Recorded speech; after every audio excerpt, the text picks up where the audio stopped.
Guys, I haven't done a video in a long time. Excuse the fact that I'm sitting to the side like this, but the lighting's good over here. But I haven't done a video in a long time because I was out.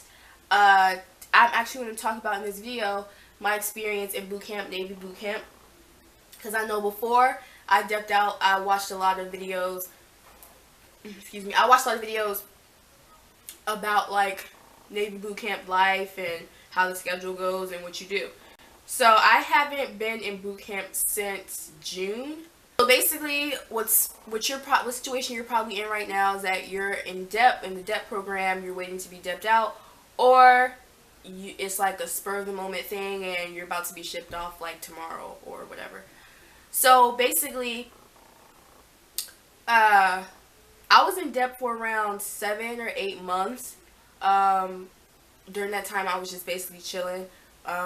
Sort of getting ready, like learning my general orders, which I'm pretty sure you're doing right now, my Sailor's Creed, which I'm pretty sure you're also doing. And when I got actually DEP'd out, I thought, because I knew those two things by heart, I thought I was like set, you know, I could say my general orders backwards, I could just pick a random number and say it and then do it all over. So I thought I was really good.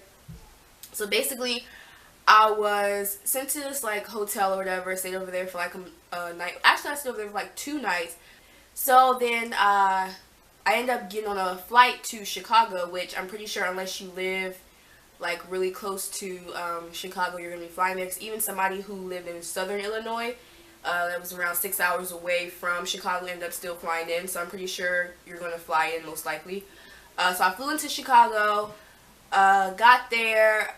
At like nighttime, I got there, and it was really funny because I was in the Chicago airport, and basically it's like this huge like area or whatever, and there's like these doors, and that's where like the bus comes to pick all of the people up. And he was yelling like guy, female, and that's like one thing that really irritated me, because when you go to boot camp, if you're a girl, you'll get called female, and it sounds really disrespectful when everybody's saying it, because they call the males guys. They were like guy.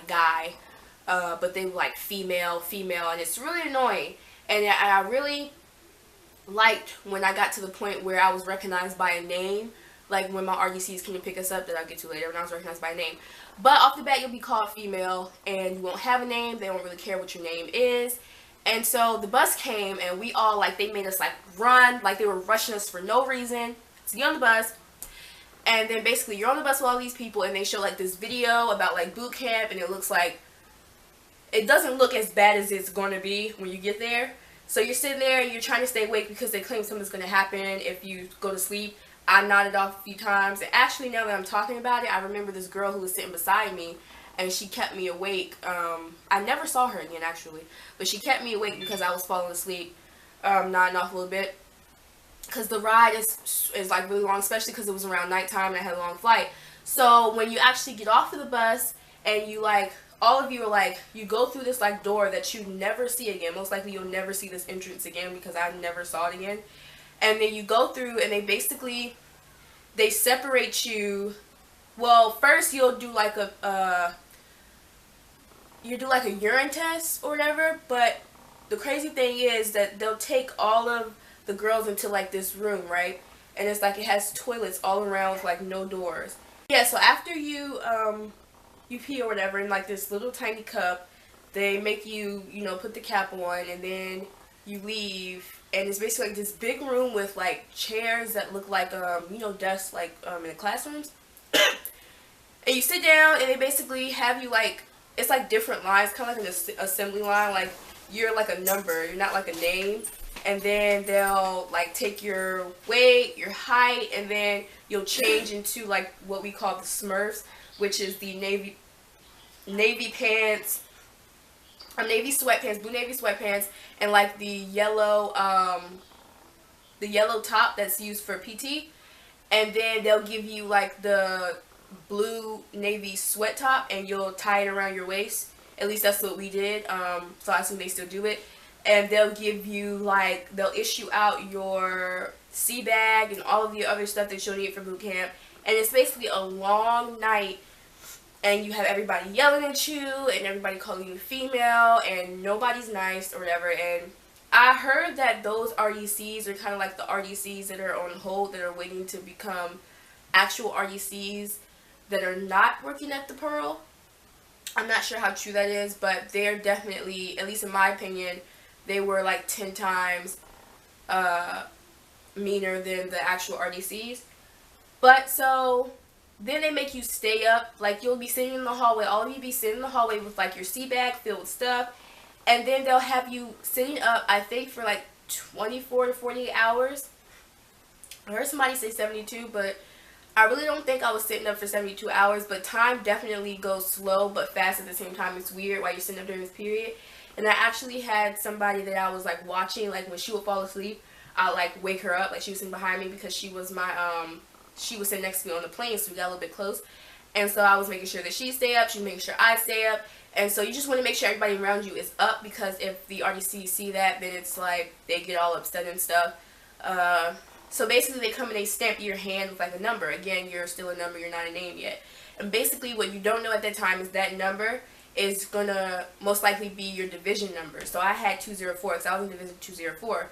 About a few weeks ago, I heard that they started over the divisions, and there was like a division like 11 or something like that. I'm not sure how true that is, but because it's a new fiscal year, it could be true.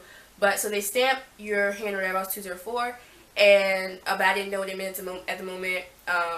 So I was sitting there, and you're really trying, and they let you get up and like walk back and forth. They let you go get some water. I tried to splash my face a few times, and that would help me for like 5 minutes, then I go back to sleep. And then so basically you stand on like this line with like, they put you in like a line. It's like a line in front of you. I'm trying to describe this, and then it's your line. So you're basically facing somebody. And then they ask like, who didn't get to call their parents like before or whatever. And then basically if somebody didn't get to call their parents, they would make somebody lend them their phone so they could call their parents for the last time. It's not going to be the last time. It's going to be the last time for a long time. So then I think at that moment you say the Sailor's Creed. I can't really remember, but I think that's what they said at that moment. And then you basically go your separate ways. You stay in the Pearl, which the Pearl is like the worst building on like the on the base. Everybody hates the Pearl because it reminds them of bad memories of when you first got there. And then the RDCs again are like 10 times rougher at the Pearl for some reason. And then so you're at the Pearl. I stayed at the Pearl for maybe 3 days, or it might have been a week. I don't even know. I don't remember how long. But it was more than 2 days, I know, at the Pearl, waiting for my RDCs to come get us and take us to our actual ship, which is what you call the building, it's a ship. And so we were waiting there, and it was the funniest thing because we had like different RDCs come in and try to teach us like different things that we're going to be using in boot camp or whatever. Like, you have the stencil stuff, you have to mark stuff with your initials. It's a bunch of like unnecessary stuff. Like, when you actually get out, you're never going to like really do this stuff. But in boot camp, you get graded on it and all this stuff. So, and there's a specific way everything has to be done. Me personally, I slept on the top bunk at the Pearl, and I specifically remember that I slept at the top bunk because when my RDCs actually came to pick us up. Well, the number of RDCs that you're going to have depends on the size of your division, and also I guess the availability of the RDCs. I had 3 RDCs. Some people have 2 chiefs, 1 petty officer. Some people have 2 petty officers, 1 chief. Some people have like 3 chiefs, which I heard about, which is kind of strange to me because most of the time you'll have at least 1 petty officer and at least 1 chief. It's very seldom that you'll actually see 3 chiefs. But I had 2 petty officers, 1 chief. I had a girl and 2 guys. Well, my chief was a guy and my other petty, yeah. So basically when they came to get us, it was the funniest thing because it was like yelling, right? And I just remember like hopping out of my rack or whatever, and it was crazy because they didn't actually make their entrance at this time. It was just our temporary RDCs, you know, getting us ready for our actual RDCs coming.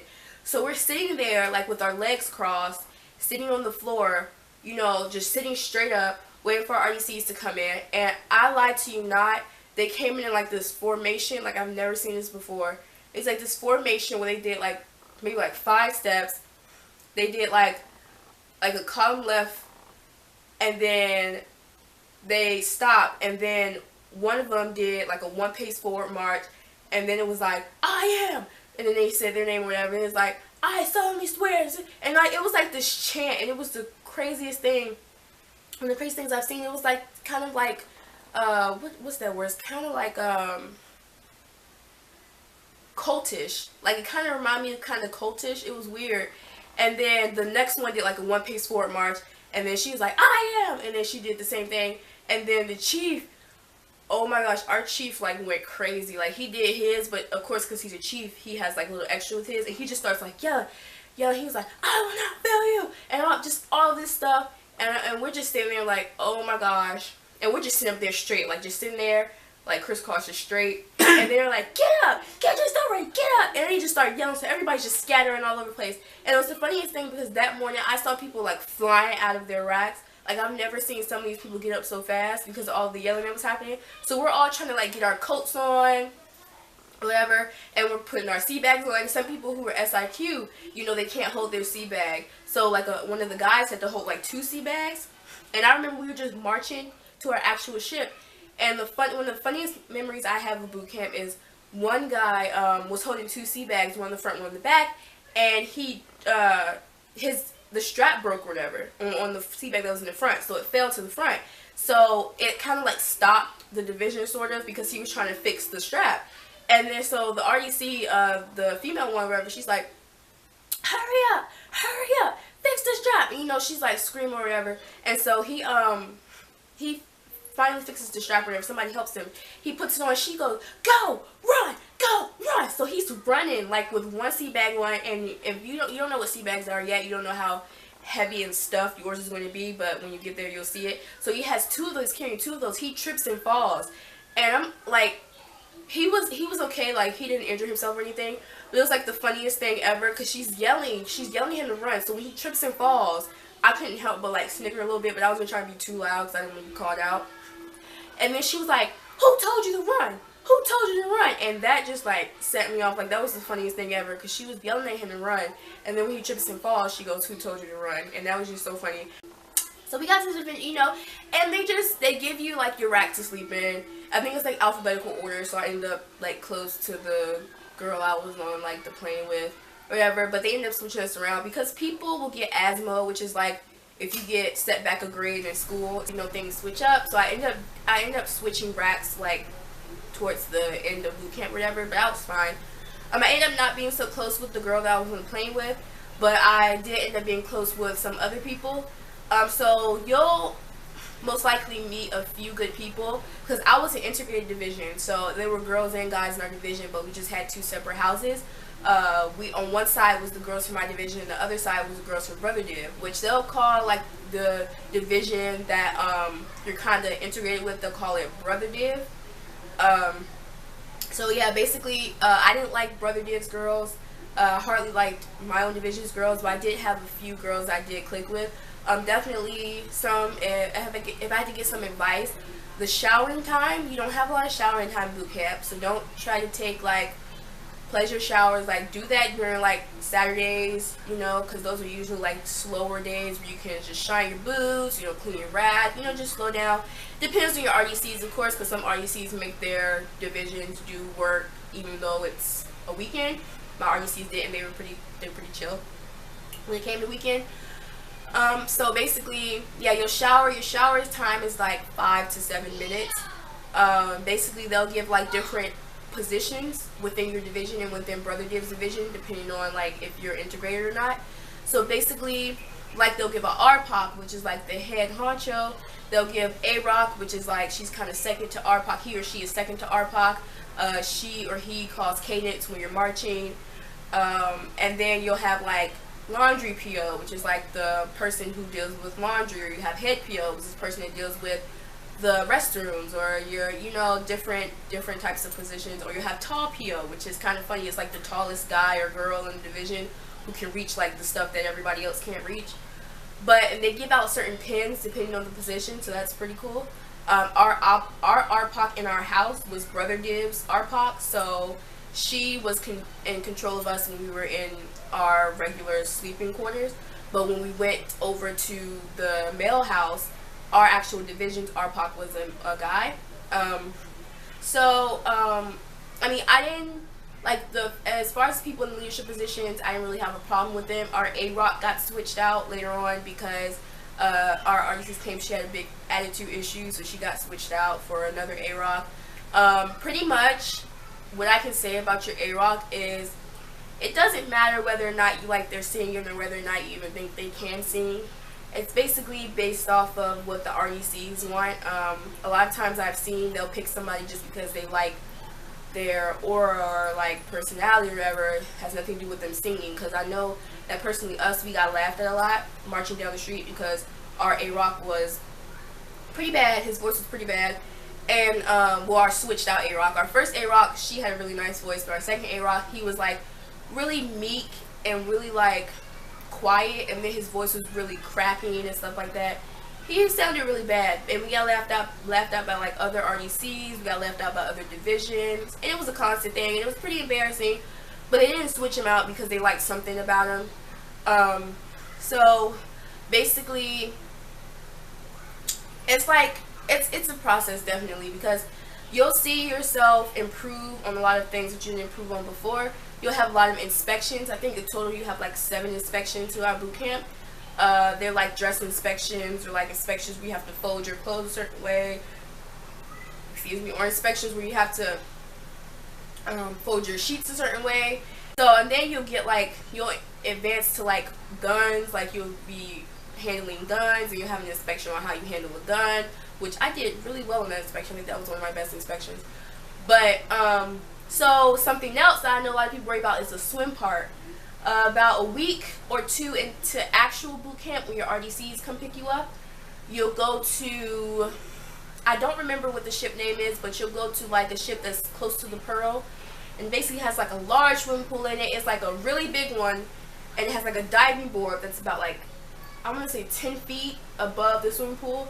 And then you'll have another one that's like smaller. That's where they do like the training. And then there's another one in like this huge like area off to the side that has like another big swimming pool, like a 10-foot board. Me personally, I tried to take swim lessons before I went to boot camp because I didn't know how to swim. I don't really go to the beach a lot, and when I do, I don't typically get in the water. And swimming is not something that I thought like I needed to learn right away until I decided to join the Navy. So I took some swim lessons, about 6 or 7 swim lessons. Didn't really help me a lot, because when I got to boot camp, basically you'll put on your black, you know, if you're a female, you put on your black, you know, one-piece swimsuits, really plain or whatever. It's not really flattering with some people, but you know, it's what you have. And then you put that on, you basically change this locker room filled with a whole bunch of people. Basically, again, there's little privacy. So, again, if you're big on privacy, I would not suggest going into Navy boot camp, or probably any type of boot camp. Then the stalls, there's like 4 of them. They're really gross. They don't cycle out the toilet paper often. So sometimes, I know there have been times with girls where I haven't had any toilet paper, and I had to ask the person next to me to pass me toilet paper that they had. That happens a lot. And there's not really any soap. So as far as washing your hands, yeah, you're basically just using water. There's hardly no paper towels, so locker space isn't really a lot. So don't bring something that is valuable to you, or you don't want somebody to take. Yeah, so basically they take the whole division. They ask, you know, who can't swim, and they make you sit on like the first row of the bleachers, and they like automatically take you to like the baby pool, kind of. It's the coldest pool out of all the 3 pools, because I think they do that on purpose, honestly.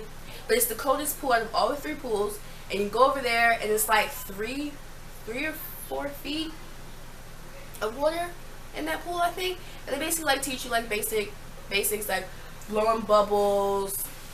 Like, they teach you the stuff that time that isn't gonna make you pass the test while the rest of your division is doing it. So I suggest, if you really don't know how to swim, then go ahead and sit in the first row. But if you're like if you can do a backstroke, but your legs sort of move in like a freestyle, then you're good. They don't like need like the perfect backstroke. It just needs to look like you're not uncomfortable, and it needs to get you from one end to the other end, and your head can't ever go under the water. That's basically the criteria. They're not really big on form. As long as you stay above the water, it don't look like you're about to die. So basically, then after that, they do like a confidence type jump where you'll jump off the 10-foot tower. you'll, you know, bring yourself back up, they'll take you out the pool, then you'll come back for lessons. Which lessons are one of the things that like bring your morale down. I know that sometimes it definitely brought mine down, but you know, you have to keep yourself up, because otherwise you're not going to pass it if you don't believe you're going to pass it, and then you're going to be asthma and you're going to stay there longer than you want to. And there's actually somebody in our division who ended up being asthma for swim, and we all graduated before him because he was asthma, and then he still didn't get it, and he was actually discharged from the Navy, so he never got to actually experience real Navy. So yeah, just make sure you keep your confidence up. Do not advise that you count on those lessons if you can, because there's a lot of people in the pool, and the pool's not that big, so there's not any one-on-one type of instructing. Then the instructors aren't very patient. I'll just say they aren't very patient. So I would suggest learning on your own time. You go at your own pace before you actually dip out. And then I was in swim lessons until maybe like, until it was like maybe 4 weeks of boot camp left, so I was like pushing it. But my RDCs were like really, you know, cool. They really wanted us to pass, and they had to asthma some people. Again, like I said, it was more than just that guy for not being able to swim, and they were really emotional about it. But I ended up passing, and it's in 2 parts basically. So the first part is the part where you jump off the tower and you swim to the other end. You do like a turn around a buoy, and then you come, and then you get out of the water.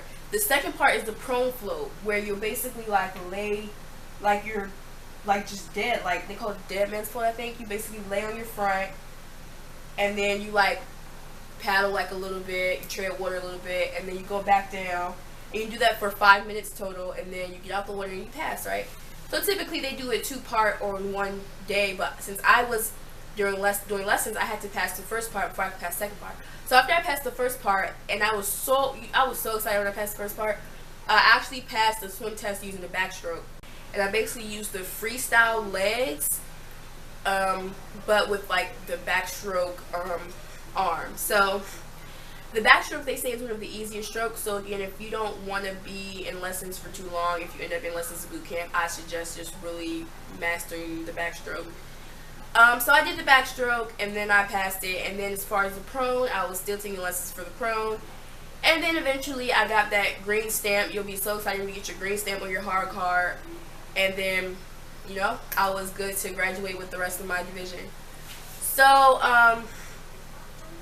some advice that I have is that definitely when it comes to RDCs, and when it comes to just other petty officers or chiefs that are around, they're definitely going to be rude. There have been a lot of times where I ran into like random chiefs that I've never seen before, and they were just like rude for no reason. So they're definitely going to be rude. A lot of them are definitely not going to care about your feelings. My RDCs, well, some of my RDCs, like were really empathetic. So when it came to like people who had deaths in their families, or we actually went through Mother's Day while in boot camp, so we had a lot of moms that were emotional, and she let them call their kids or whatever for around like 15-20 minutes each, you know, because she, you know, she just understood, you know, being away from your family. I definitely would suggest that you pick yourself up. Don't rely on somebody else to tell you did a good job, or somebody else to tell you that, you know, you're the best at something. You definitely have to believe in yourself, because otherwise you're not going to make it through. When it comes to dealing with other people, you have to be with the same people for like 2 months. So I wouldn't suggest burning unnecessary bridges, because you're definitely going to need a lot of your division at certain times. Like, there's definitely a lot of team building when it comes to boot camp, just overall. So I wouldn't suggest burning bridges, unless of course somebody is just disrespectful to you for like no reason.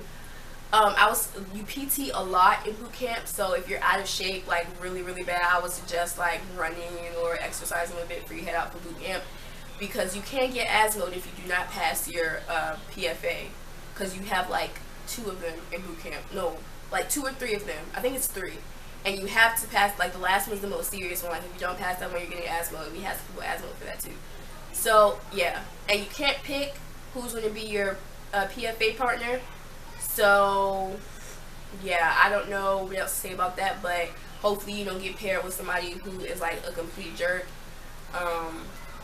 like I did once. So that's like a different story. Also, eat healthy. You know, sometimes they don't always serve the best food, but I know myself personally, honeydew melon, cantaloupe, were like my best friends in boot camp, even throughout A school and C school. Which, if you want me to do a video on like A school life, C school life, leave it in the comments, because that'll be like a completely separate video. But yeah, there's fruits, there's vegetables. Lay off the soda, lay off the coffee. Sometimes just drink water, because at any time you can get dropped, and getting dropped is not fun. But since I wouldn't say that I'm the most fit person, but I'm not like really out of shape. So getting dropped wasn't like physically hard for me. It's just like really draining when you get dropped over and over and over again for something that you didn't do. Because that happens a lot in boot camp. There's some there's some funny experiences where we got dropped for stuff. But again, if you want to hear some more about those, I can do like some story time videos and leave in the comments. But towards the end, you definitely feel like me personally, I definitely feel like I accomplished something, because again, I was a swimmer. Now, boot camp overall is kind of a hard experience. Once you get throughout like the Pearl, depending on how long, hopefully you don't have to stay at the Pearl for more than like a week, because that sucks. But after you get from the Pearl and after you kind of fill out everybody, like I'm just like person that I just like to fill out my surroundings and like the people around me to see who I can go to for what, who I cannot go to for what. Definitely cherish the phone calls that they give you. Like RRDCs were very generous. They gave us they gave us a lot of phone calls they didn't have to give us. They gave us like, I think a total of like, I don't know, 7 or 8 phone calls. And then towards the end of boot camp, like recruit heaven or rookie heaven is what they call it. It's like the other side of the next, where you can just like they have games or whatever, so that's really fun. But again, you won't get there towards the end. But I think it definitely got easier. With me personally, I don't really take things too seriously. You know, certain things I don't take things too seriously, which I think helped me sometimes, because a lot of people took everything to heart, you know, whatever. And they yell a lot. It's gonna be a lot of yelling. I wasn't ever yelling in my face personally.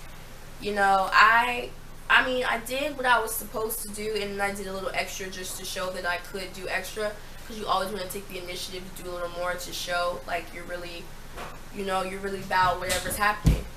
And so, and that should stick with you throughout your Navy career, or throughout even when you get out, whatever career you have, or just if you don't have a career, just, you know, always take the initiative to do more. You know, not just because somebody else is watching you do more, but because it ends up helping you in the long run. If you can, you know, it helps you improve upon your skills, you know, makes you a little bit smarter, makes you a little bit wiser, sometimes teaches you a good lesson. So I think that's overall, you know, graduation, you know, really exciting. A lot of people, you know, their families came. It's a really short graduation. Well, not really short, but it's short enough. You know, you go on Little Liberty, then, you know, you're off to your A school or C school, you know, or, you know, whatever. So if you have any specific questions or any videos you want me to do, please leave them in the comments down below. I will be so excited to get those to you. Also, if you want some storytime videos in A school and C school, if you want to know about A school and want to know about C school, like a specific rate. I'm not really like an expert on all rates, but I do know a little bit about some. So, you know, I can get those to you as well. But yeah, I will be trying to upload more often. But yeah, so everybody have a nice weekend, and I will see you in the next video. Bye.